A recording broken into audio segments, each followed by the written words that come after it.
Okay, well, good afternoon, everybody. I think maybe let's just start and slowly proceed. So welcome to our webinar, Hindsight 2021, Privacy Changes That Shook Mobile Marketing, and what we as performance marketers can do. Before we proceed, some quick housekeeping items. The audience will be muted for the duration of this webinar, but you will have a chance to submit your questions. We'll be managing them. There will be a live Q&A at the end, and feel free to submit your questions. In addition, this webinar is being recorded, and we will share this recording with you along with the deck. And finally, if you have suggestions on how we can improve, please do send your feedback to webinars@branch.io. Okay, with that said, let's get started. Today's speakers, I am Chaya. I've been a product marketer for over a decade, leading branding and positioning initiatives for a variety of mobile-first products in diverse verticals, ranging from game advertising, fitness, remote work collaboration, the works. Currently, I'm at Branch, co-creating and helping evangelize a futuristic attribution solution that navigates our privacy-first ad ecosystem. So my other panelist is colleague Sandy. He is a data-driven, passionate product marketer with a deep understanding of all marketing channels. His B2B and SaaS marketing experience spans across great companies like Intuit, Nokia, Rakuten, and Shipment. He is excited to bring innovative products to life, support Branch's growth in the marketplace, and help our customers get the most out of our platform. He holds an MBA in finance from Santa Clara University.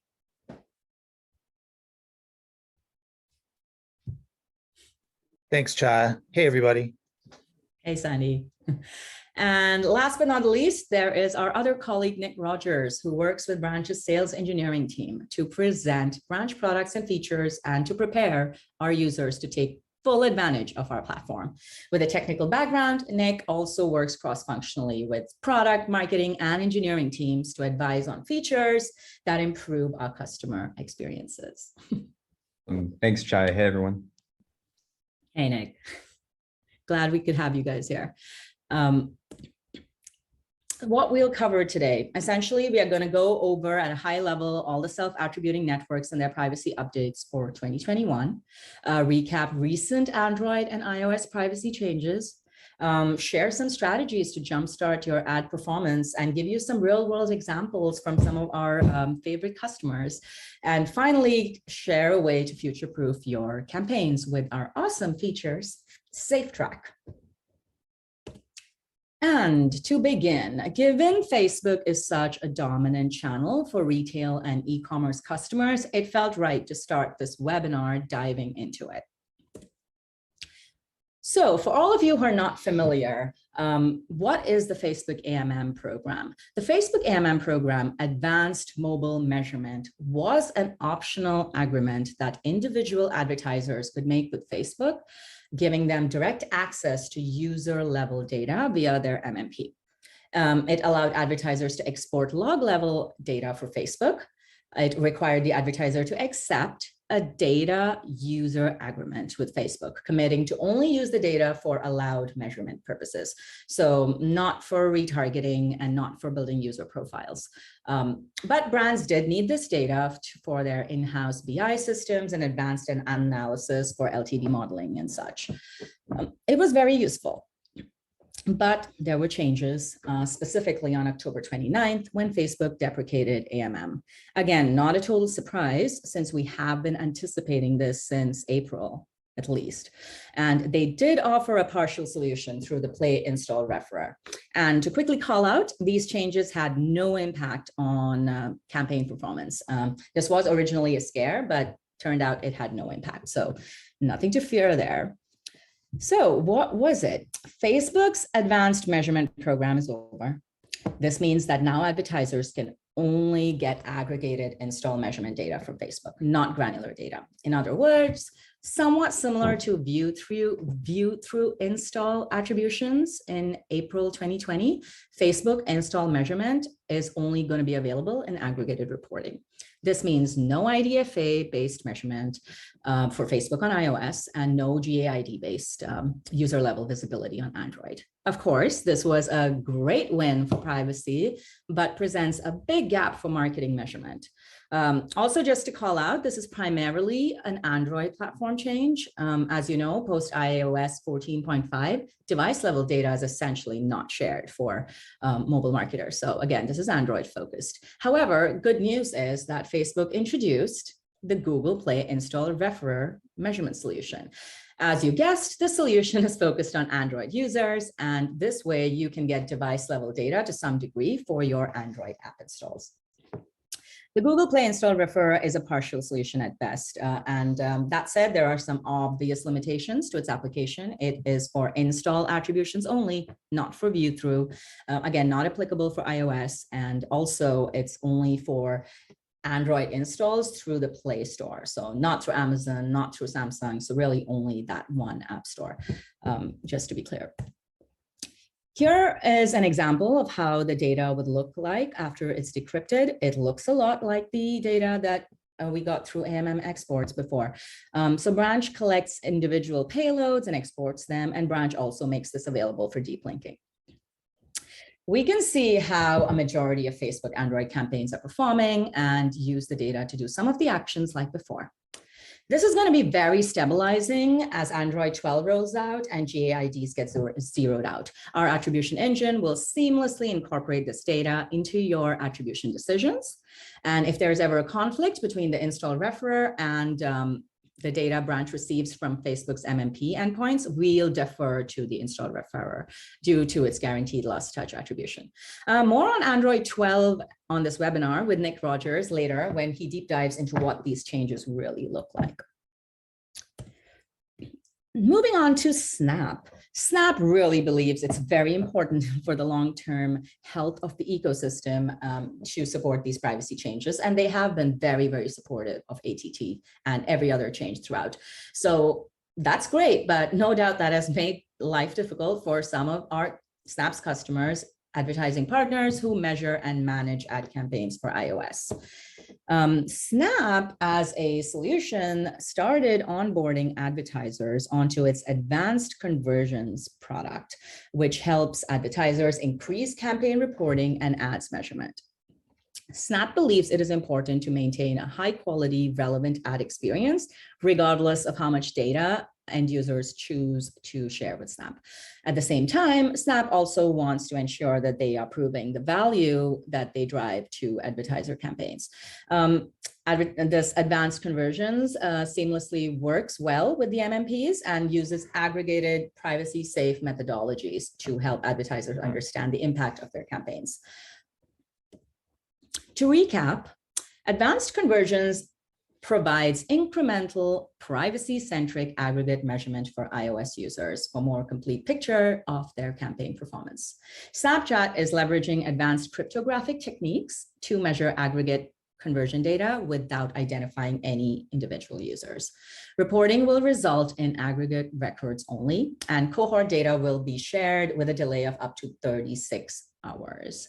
All in all, advanced conversions maintains the premium experience Snap's end users have come to expect and preserves their ad preferences, all while helping marketers hit their goals. We partner closely with Snapchat to ensure our integration has all the necessary updates. For Branch customers, they can make a selection with the dedicated Snap toggle on the Branch dashboard to send the necessary data to power advanced conversions. These events will be processed and reported via the Snap dashboard.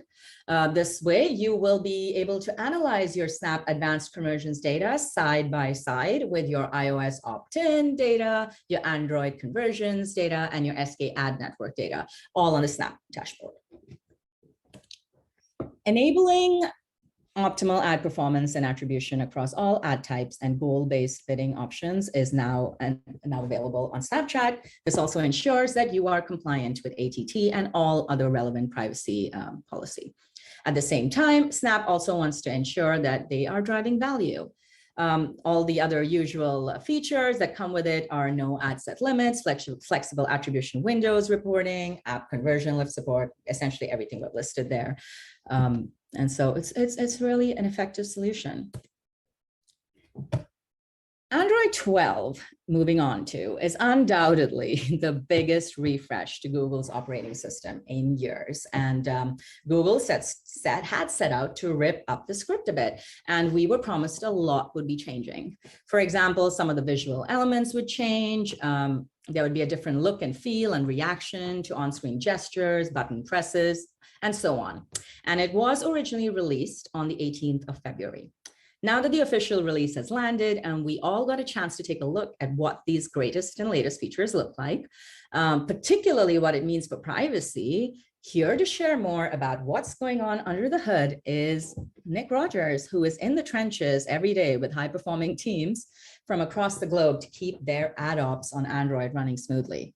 So over to you, Nick. Thanks, Chaya. Before we hop into some of the specific Android 12 privacy updates and platform changes, I wanted to give a brief synopsis about how we got to where we are today with the state of advertising identifiers in the mobile ecosystem. In the early days of app development, obviously, devices actually just surfaced to developers unique device IDs. So you may be familiar with this if you've been around the mobile space long enough. These are like universal device IDs or unique device IDs. And for the most part, people didn't do a whole ton with them until folks started to realize that these identifiers could be used universally or globally for things like cross-app tracking and attribution, particularly for paid ads. As that started to take place, people noticed certain issues with these hardware or device IDs, the biggest of which is that they cannot be reset. They are actual hardware or device IDs. Apple was one of the early movers in this space, realized this is a problem, and introduced the identifier for advertisers, or IDFA for short. Google also introduced their own version of this called the Google Ad ID, or GAID for short. And the key feature with these identifiers is actually twofold. One is that they're stable across different apps within someone's phone. So if I have app A installed and app B installed, both apps A and B will be able to see the same IDFA for me on iOS or the same GAID for me on Android.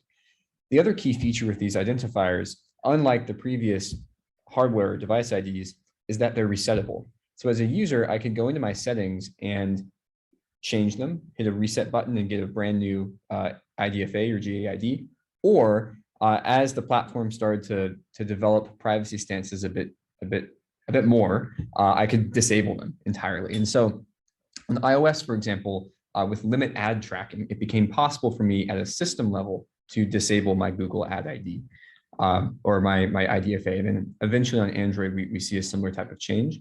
That brings us to present day.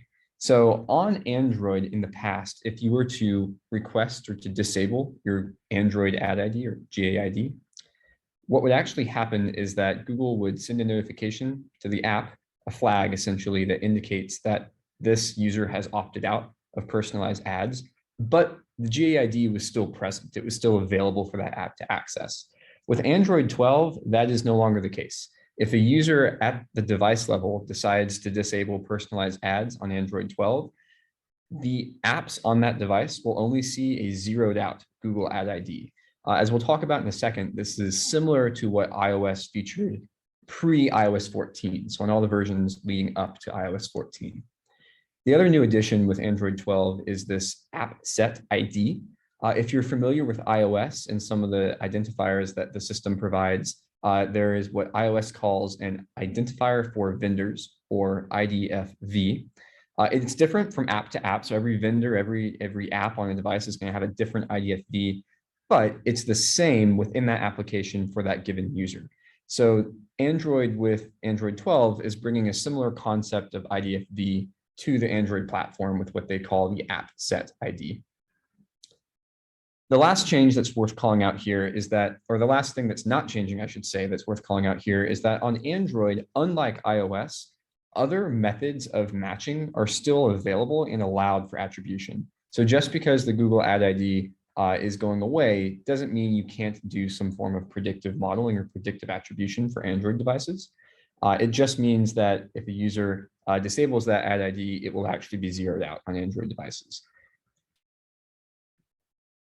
So how does that stack up to iOS? What are the differences between Android 12 and iOS 14.5? The first thing to call out is that iOS 14 introduces this concept of app tracking transparency, or Apple's app tracking transparency framework, which, unlike Android 12, has an additional limitation from a policy perspective that says within your developer agreement, if users have requested or not opted in to third-party cross-app tracking, then you cannot use other means of tracking them. So in addition to removing the IDFA for those users, at a policy level, you aren't allowed to track them. There isn't such a change on iOS 12 or Android 12, pardon. So limit ad tracking is just specific to iOS, not specific to Android.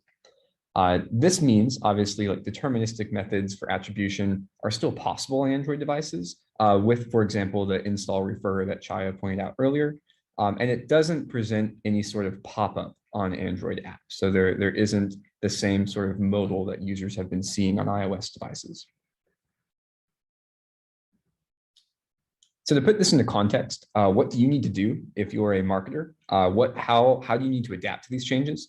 There are two ways you could conceptualize this. First is from a boots on the ground perspective, what needs to change? To be quite honest, not too much.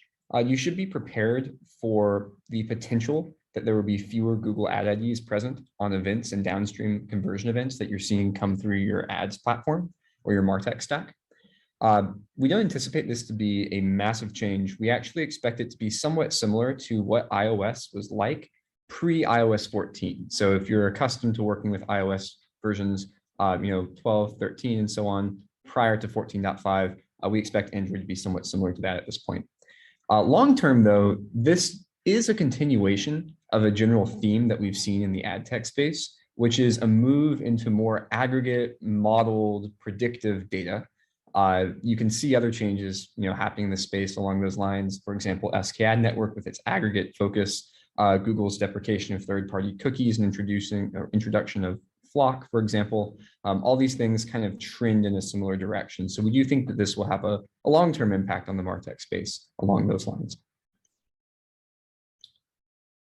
Great, so we've been talking about iOS 14 and Android 12 quite a bit. Here to quickly provide a snapshot on what updates were made to app tracking transparency and just general privacy platform changes with iOS 15 is Sandy Herschel. All right, thanks, Nick. As we know, privacy is a huge priority, as we've been seeing, and that's continued with the release of iOS 15. You may have even seen some of the Apple commercials where they're promoting their privacy features as a selling point for the iPhone. So we don't see Apple slowing down anytime soon, but let's take a quick look at some of their new privacy features that they released in iOS 15.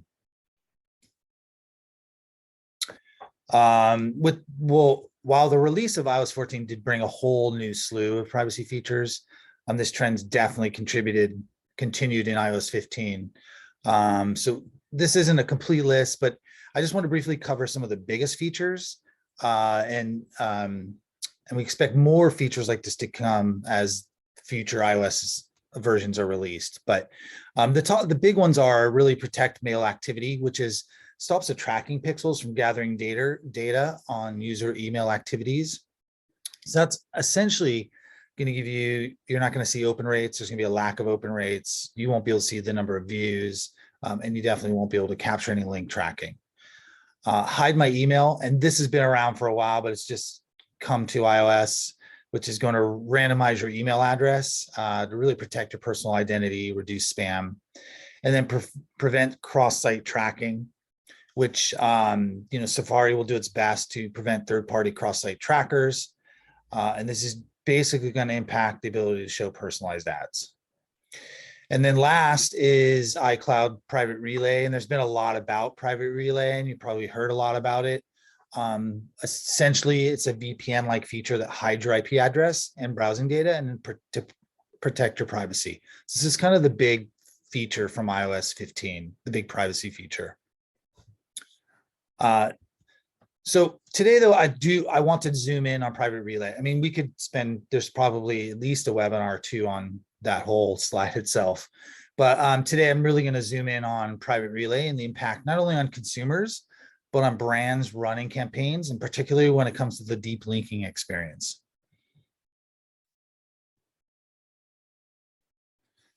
So what is private relay? You can think of private relay as effectively a private VPN for paying iCloud Plus customers. And an iCloud Plus customer is basically anyone paying for an iCloud plan. So even if you're only paying 99 cents for iCloud storage, you will have private relay included as part of your plan. But for now in iOS 15, it's in private relays in beta. So it's off by default. But for customers who are using it, which are typically right now early adopters, or when it's turned on by default, it means that private relay will begin masking the IP address and any browsing data for those iCloud Plus customers. And so right now, while it's a small percentage, we anticipate that once this becomes available and on by default, it's going to be a significant number of customers. But private relay right now is available globally, except for China and a few other countries. So let's take a quick look at the traditional deep linking experience and how it's impacted by private relay. So here you see a very common deep linking use case with a banner promoting an app that's already installed. So if the user clicks that, it's going to basically take them directly to the app. And in this case, there's no impact from private relay since they're brought directly to the app from the clicked link or banner, and basically no IP address is needed. So no impact from private relay. Here's another common deep linking experience, deferred deep linking.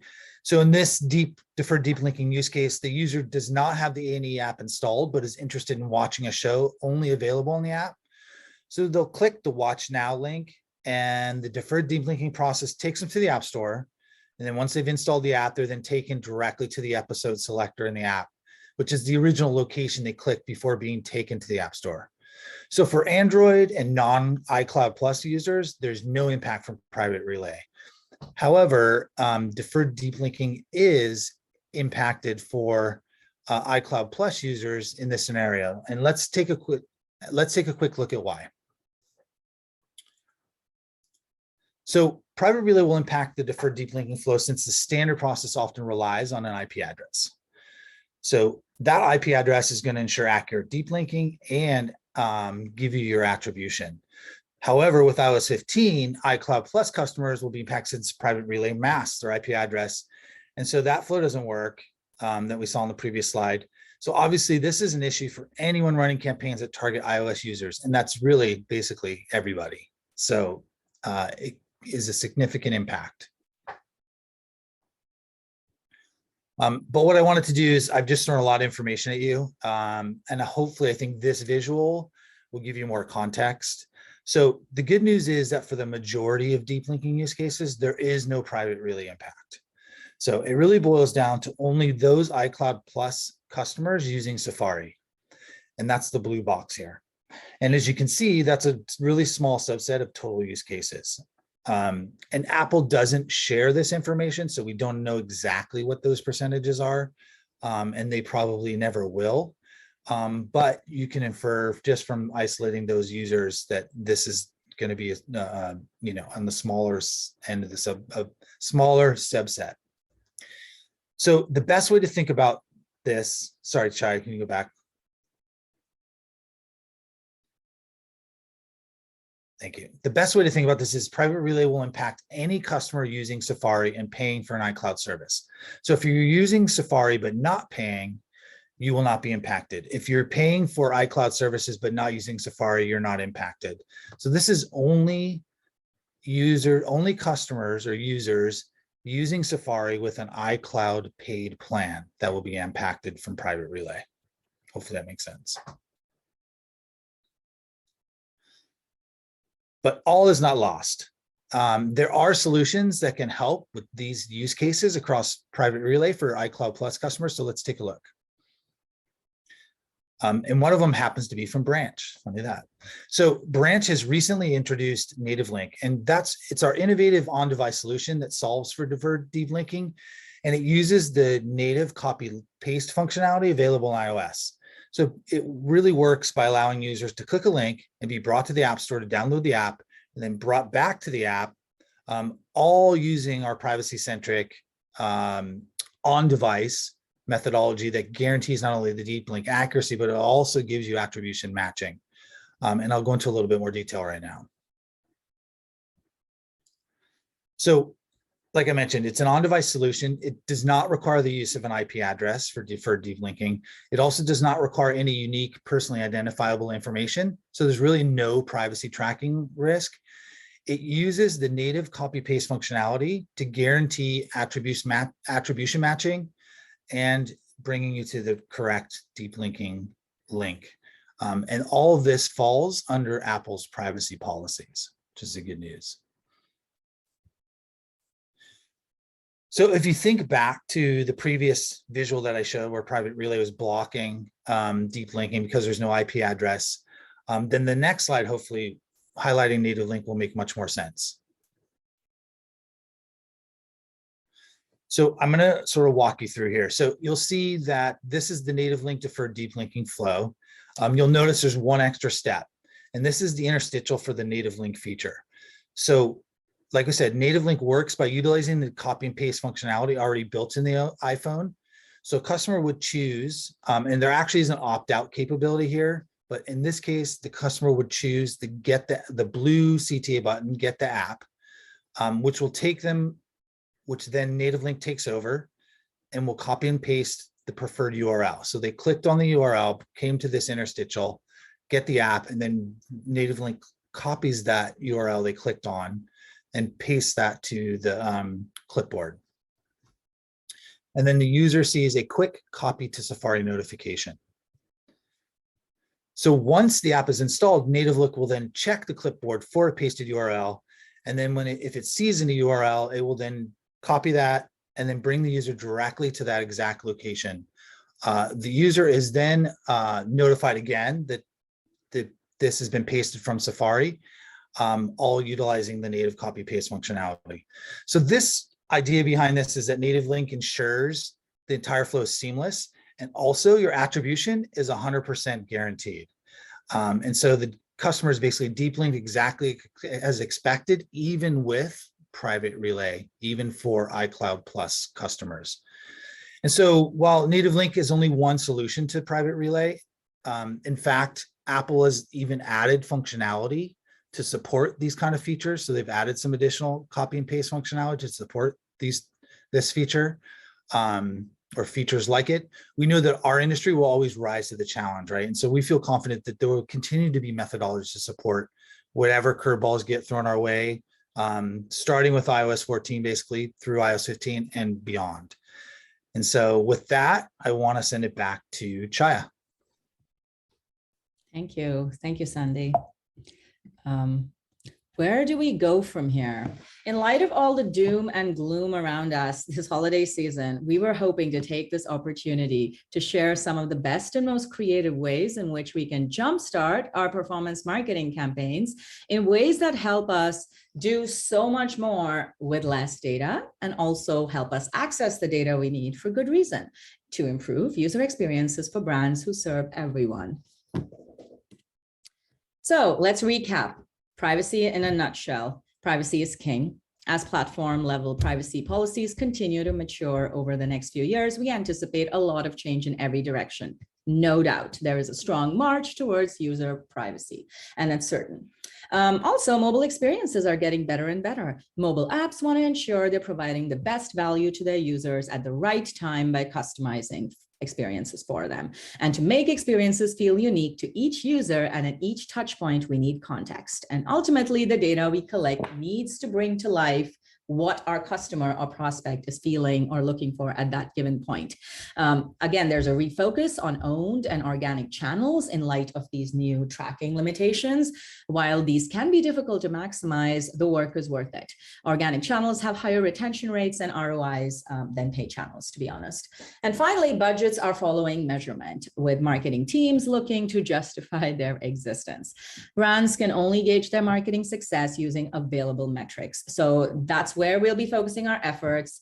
Apple's new tracking rules have made collecting data more difficult, so some brands are buying more Android installs. But that said, iOS users worldwide spend twice as much as Android users did in 2021 so far, so Apple is still a priority. As mobile marketers, it's important for us to maintain high quality, relevant ad experiences for our prospects and customers, regardless of how much data they choose to share with us. Today, advertising is a consumption of an experience. It's not just about selling, it's about the customer experiencing your brand for exactly what it is at every touch point, albeit paid or organic. And customizing experiences is the gold standard. So a lot of performance marketers ask us, is it possible to get more context on our customers? So today we are going to use the remaining time of this webinar to bring to light creative ways in which our customers have rethought their user acquisition journeys to build context, relevance, and insights into how their customers and prospects approach their brand. We hope they serve to inspire you to jumpstart your performance campaigns for the holiday season and finish this year strong for your team. So omnichannel user acquisition strategy. I mean, we hear this term all the time. Loosely, it refers to the integration and cooperation of various channels that we use to interact with customers, with the goal of creating a consistent brand experience. This includes physical, so thinking stores, QR codes, with digital channels and really marrying them. So digital channels like your apps, your owned websites, your email, all of that. And the philosophy behind this is that this leverages some of the creative freedoms we enjoy on other platforms like web, and weave that into the mobile user journey for acquisition. In this light, it's hard to overstate the benefits of redirecting traffic towards owned media to help ensure we can grasp context of a prospect in ways that purely paid media funnels might not reveal. So yeah, let's take a look at how some customers are building more data and context to their mobile acquisition campaigns. Here is an example of one of our favorites, Belk. It's an American discount department chain with over 300 locations in 16 states. They offer apparel, shoes, accessories, cosmetics, home furnishing, wedding registries, everything. Here you can see a multiple step process from a Google ad to an owned website with a very appealing banner leading to the App Store. And then the app itself with precise content delivery. Essentially what is shown in the ad is essentially what is offered on the app itself once they download it. Offline events are also a big draw these days and another channel to own and understand your customers from. So here is a user acquisition flow from QVC. As you all know, QVC is short for quality, value, convenience. It's a free-to-air television network with flagship shopping channels specialized in televised home shopping. They broadcast to over 350 million households in 7 countries. And here again, you can see them use QR codes to bridge the gap between offline and online marketing to funnel prospects towards conversions. To be fair, QR codes and their adoption has skyrocketed in popularity since the pandemic and the contact-free nature of things. You can use QR codes really effectively to drive traffic from other channels such as desktop, computers, televisions, and even physical objects. So here we have an example from wine.com of a physical direct mail pamphlet with a QR code that then seamlessly helped convert users to app downloads and lucrative orders. If you're not familiar, wine.com is an American wine retailer that offers the largest selection of wines in the world. And they sell over 2 million bottles a year with a stock of over 17,000 different types of bottles. So being really precise was key for them, and also transitioning people who are not otherwise familiar with the mobile user acquisition journey. They used QR codes to build context and get that the data they needed from their customers. Yeah, so some new developments over the past few months that really need to be brought to light is app campaigns for engagement are changing and links are becoming more and more powerful. App campaigns are designed to target an app's existing users, to bring them back for loyalty and engagement, but they also can be used to acquire new users.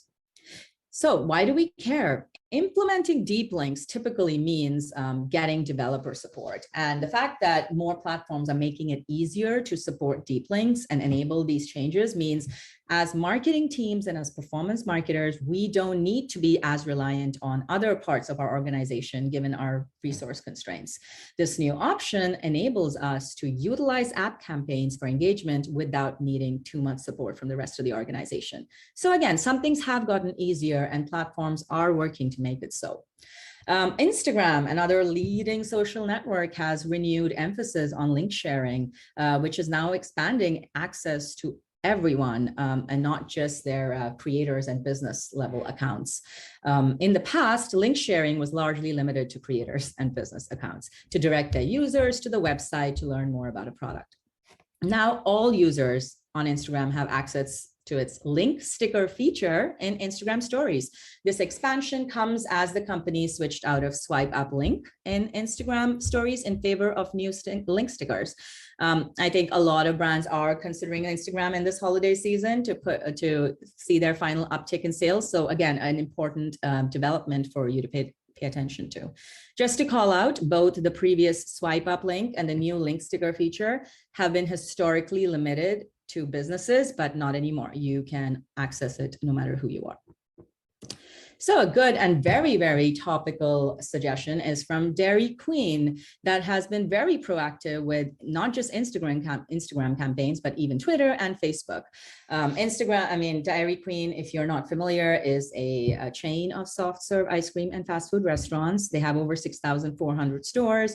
And here is an example of how they use organic social media posts with quick links to route customers towards downloading their app and enabling precise actions out of them. And in the same vein, we have Hibbett Sports, another full-line sports goods retailer that has over 1,000 retail stores in 32 states. Sneaker releases are a major draw for them, and they use that to really drive their app installs. They had a sneaker raffle recently, and they built a functionality that created an in-app exclusive feature to attract customers to them. So this is an important acquisition tactic, since to enter their raffle, users needed to download the app.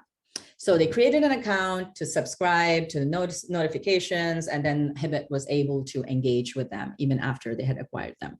So yeah, they use a lot of our products. They use our deep linking, they use our quick links, they have a unified messaging strategy. And again, they're a very good example of an omni-channel strategy that works at multiple levels through multiple types of media to impactfully gain more users. So yeah, something to look up to. Honestly, using such techniques of rerouting customers from a purely mobile user acquisition strategy to a more hybrid one that has parts with owned and organic channels has been very impactful. These are the kind of metric upticks that customers have seen just tweaking their strategy over the past year. So yeah, something you guys can try, and we'd be very excited to know how it works out, and do share with us what your innovative ideas are for this omni-channel strategy this festive season.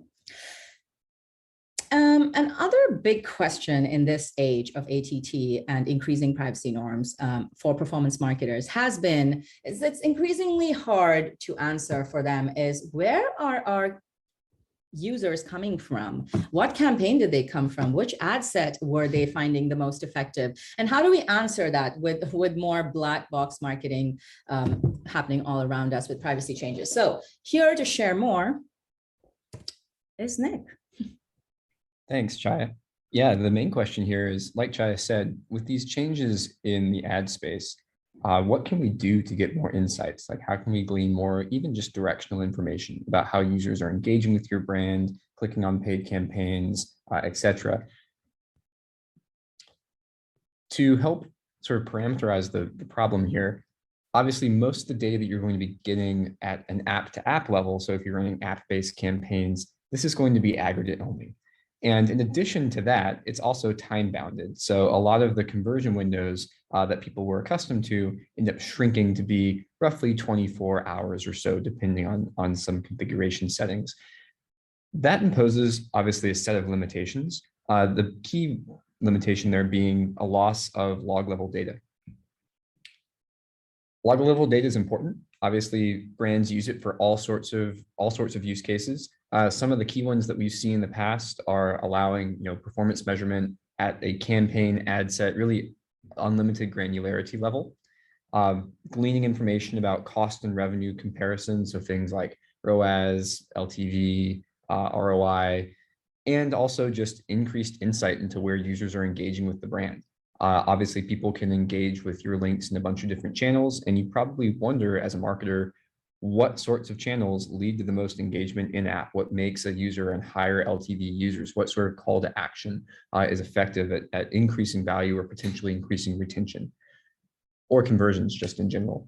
And then the last thing there that log level data is really helpful for is increasing your attribution or your conversion windows. So maybe you have a conversion funnel that's a bit longer, right? A user might install your app, but maybe they convert 30 days after they install an app. Like if you sell durable goods, for example, people probably or might not purchase those at as high of a clip as just software. A great example of here is car services. If you're renting vehicles, for example, you probably don't do that on a daily basis. So if you install an app to rent a car, you might only rent that car once a month or once every 2 months, or maybe even less. So log level data is great at expanding attribution windows so that you can capture a larger swath of data, which really represents real life user activity. So the question becomes, is there some hybrid solution of getting at data like this, or at least directionally like this, in a fashion that's compliant with privacy changes on iOS and Android, specifically for iOS in a way that's compliant with Apple's app tracking transparency framework? Short answer is yes. There are a handful of ways you could do this. There's one method that we sort of recommend brands consider or at least look into. You can imagine if you're running campaigns that now bring users to your mobile website, you can create campaign-specific web pages on your mobile website. So if I'm a user, I click on one of your campaigns, it takes me to your mobile web page, a landing spot for that campaign. You know that now that user has engaged with your mobile website. They're a user that you've earned and attained on the mobile web. Branch offers a handful of ways of getting mobile web users into your app. So we typically see app users, like Chaya pointed out, convert at a higher rate. iOS users in particular tend to spend more in app. We offer a handful of ways of helping convert those web users into app users. One of them is called journeys. So journeys are our web to app banners that you can display on your mobile website. When a user sees one of these banners, there's a call to action. It comes with deep linking out of the box. So whether a user has the app installed or doesn't have the app installed, we can still power a superior deep linked experience from those banners. And then once the user actually installs and opens the app, Branch will attribute that install and open back to the banner on your website that they clicked. So if you're running campaigns for specific websites, you could then infer that the banners on those websites, attribution back to those banners, represents users who anonymously and in an aggregate fashion came from those campaigns that led to those mobile web pages. So in a sense, what this means is that you'll have the ability to attribute installs and opens back to specific journeys banners on your mobile website. And then from there, you can anonymously infer in aggregate the downstream impact of your paid campaigns. All right, I'll hand it back to Chaya to talk a little bit more about SafeTrack. We started with privacy and we are circling back to it. Compliance with platform privacy policies like ATT is now the way of the world. Doing more with less data has become a priority. Ultimately, the ad ops we rely on is only as good as they can survive the ecosystem changes. And at some level, we need to ensure that what we do is compliant and can stand the test of time, no matter how turbulent those times may be. Something quite awesome in this regard and unique to Branch is SafeTrack, a feature we don't often sing about, but seems uber relevant to bring up right now. Since the release of iOS 14.5, SafeTrack has been automatically applied to all branch links created to measure ad campaigns. What is SafeTrack? SafeTrack disables attribution matching via probabilistic techniques until after users give consent, as required by ATT policy. We continued our robust support for attribution data recapture when users give consent. And we also continued offering our superior deferred deep linking functionality decoupled from attribution, empowering great UX without requiring ATT consent for all users. If you are a branch customer and would like to expand the use of SafeTrack for all your links and not just your ad links, reach out to your CSM and we can help you. And there is a link to a blog post that shares a lot more about this feature. So it's linked to right down there on the deck. So yeah, that brings us to the end of this webinar. Still, there is some fun left. I hope you're all convinced and you have kickstarted some exciting campaigns as a result of this.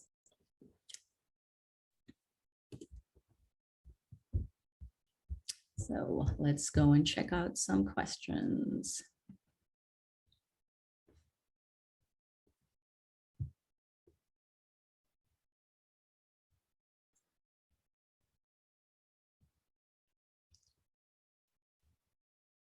You have a burning question, now is the time.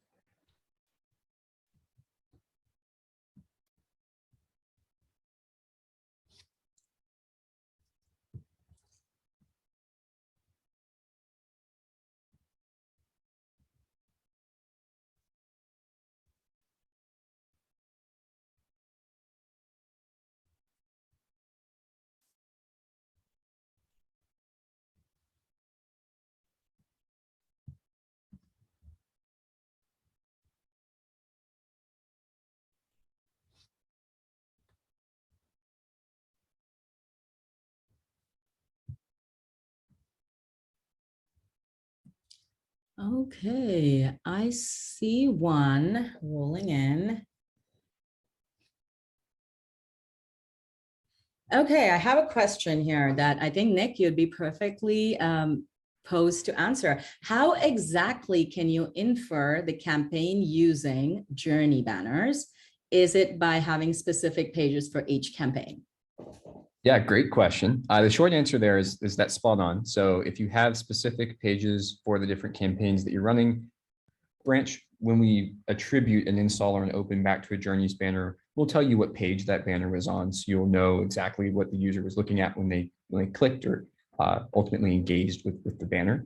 You could also target specific or load specific banners on different pages. So you'd have the ability, if you wanted a user who is on a particular page on your site to see different content in the banner, you could customize it that way too. And that sort of metadata will be available when you look at the attribution coming out of the installs, opens, and downstream app events. Great, thank you, Nick. There appears to be another question. Can you share a little about if Native Link is following Apple privacy policies? Wonder if Sandy can take this one. Yeah, really good question. So yeah, we're pretty confident that Native Link falls under Apple's privacy policies. Like I said, we're using native copy paste functionality. And in fact, in iOS 15, Apple enhanced the copy paste functionality in the clipboard to actually support this type of feature. So they made some changes that actually makes it easier to implement a flow like Native Link. So we're very confident that it falls under their policies. And the good news is that, like I said, you get 100% attribution. So without needing any personally identifiable information. So we're feeling pretty good about our solution. Thank you, Sandy.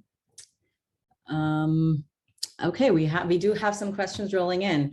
What is Facebook referral link and how is it different than what Branch does through its deep links and deferred deep link capabilities?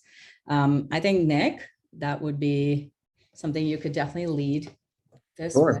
Yeah, happy to. So to give some context into deep linking on and from Facebook, In the past, you may have been familiar with one of Facebook's tools that was just a deep linking feature by itself.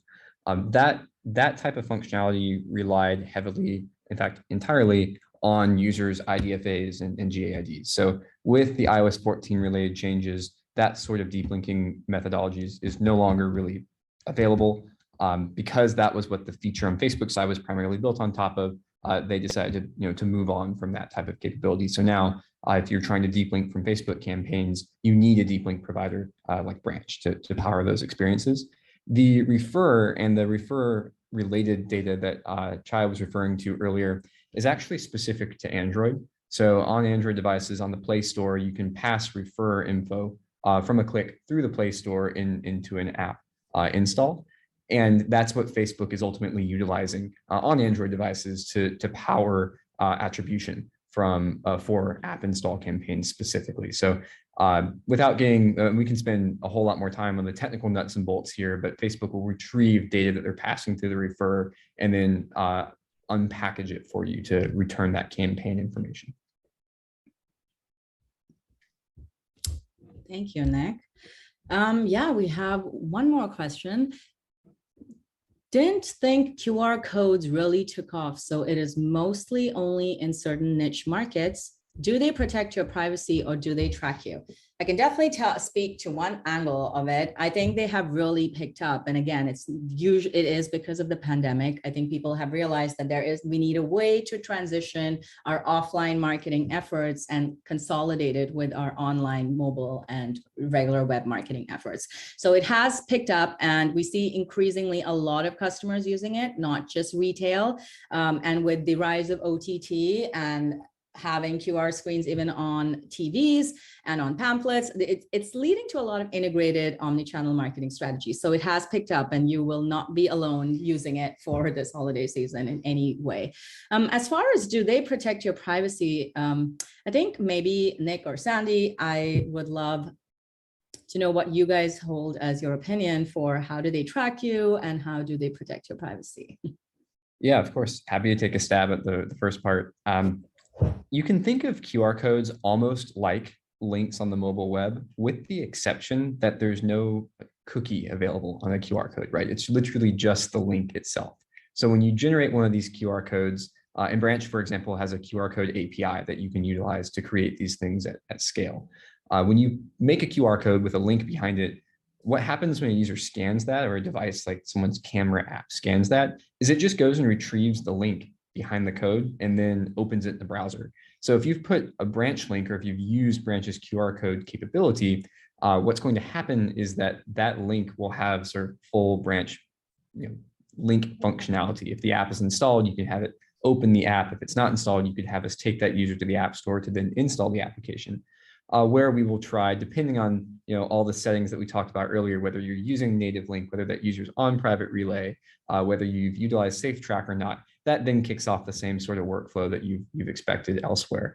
So it's not that QR codes enable or disable any more or less tracking than that there's been in the past. It's just that they're a different way of accessing links. And also, I would say that for QR codes, you're saying, I think the question said that they haven't quite taken off, but I would actually add that that's true probably pre-pandemic, but during the pandemic and post-pandemic, they've actually had quite a resurgence, obviously with social distancing. And so if you look around, you see them in a lot more places now, especially in interesting situations, use cases where getting menus, or, my grocery store has a QR code so I can download all the sales and coupons that are going on. So we're seeing a huge resurgence actually in the use of QR codes, and like Chai said, in a lot of innovative spots. So if you and customers are getting more used to them, right, and getting and understanding how they work and all of that, and open their camera and scan it. So I would just say that if you start to look around, you'll see a lot more use cases. Yeah, absolutely.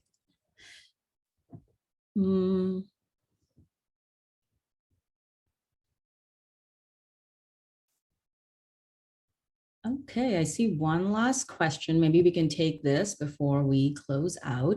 What are some ways customers are using data from Facebook Install Referrer?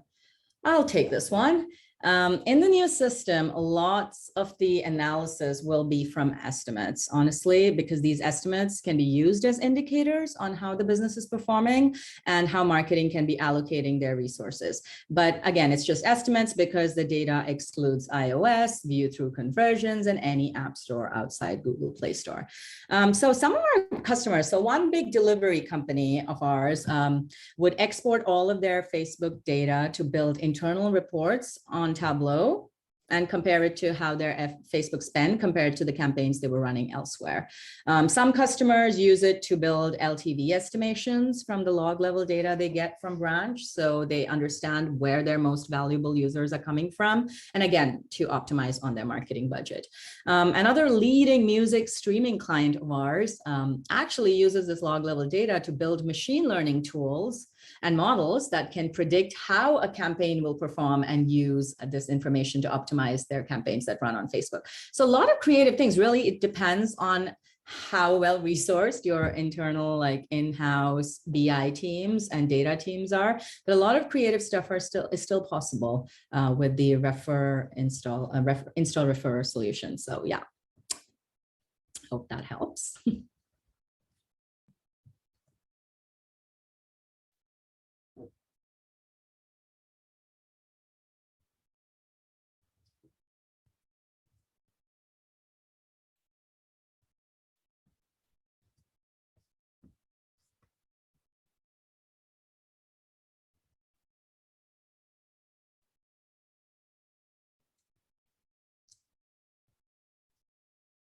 Okay, we are almost at time here. So thank you all for attending. It has been wonderful to share our knowledge and customer experiences with you, and we hope you found it as valuable as we did. We'd love to hear your feedback. As I mentioned earlier, we will be sending you a recording of this webinar with a copy of these slides. So yeah, hope you have a great holiday season.